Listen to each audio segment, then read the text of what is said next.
This is the first time ever that Anna's diary has been seen by anyone outside the Frank family, and we are very grateful to Anna's father, Mr. Otto Frank, for getting the diaries from the safe in Switzerland where they're kept and bringing them today to us on Blue Peter. Mr. Frank, welcome to Blue Peter, and thank you very much.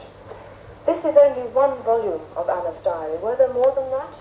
There were 3 volumes of Anna's diary and about 330 pages Anna wrote.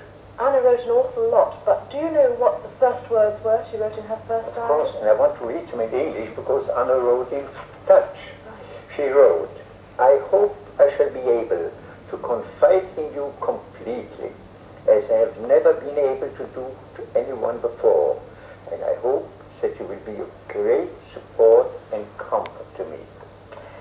Anna didn't write those words when you were all in hiding, did she? It was before then. It was on her 13th birthday. So she didn't know at the time how important her diary was going to become to her. Not at all. What gave you the idea of publishing the diary? Well, after I had read the diary, I copied it. And I gave a copy to friends of ours who had known us all. One of them was employed in a publishing firm. And he told me, "You have not the right to keep the diary as a private property. It's a human document and you should publish it." And so I did. Have you ever regretted that decision, or are you happy about it still? I didn't regret it because Anna wrote in one of her diaries, "I want to go on living after my death." And in a certain way, through her diary, she is living on in many hearts. Yes, and in many countries too, because do you know how many languages Anna's diary has been translated into? There are 54. That's a tremendous amount, languages, really spread around countries. the world. Yes, all around the world. Do you receive many letters from people around the world who have read Anna's diaries? After the book was published, I received hundreds of letters. Now I receive less, but I receive letters every day anyhow. What sort of things do people say to you?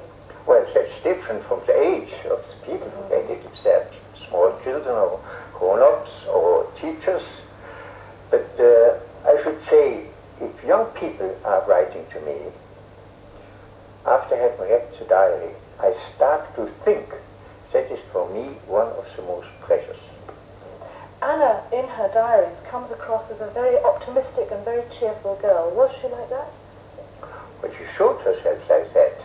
But in fact, I only learned to know her really through her diary.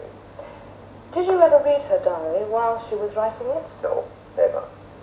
Did you actually know she was writing it? Oh yes, she asked me several times, "Father, see that nobody's disturbing me.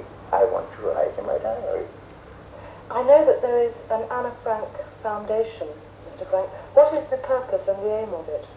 Well, in short, I should say to fight against prejudice and discrimination, respectively hatred against people of different race and religion. Well, I'm sure that's an aim that Anna would have been happy about. I think so. I'm sure it is. And in an extraordinary way, I think maybe something good has come out of the terrible thing that has happened. I am sure of that.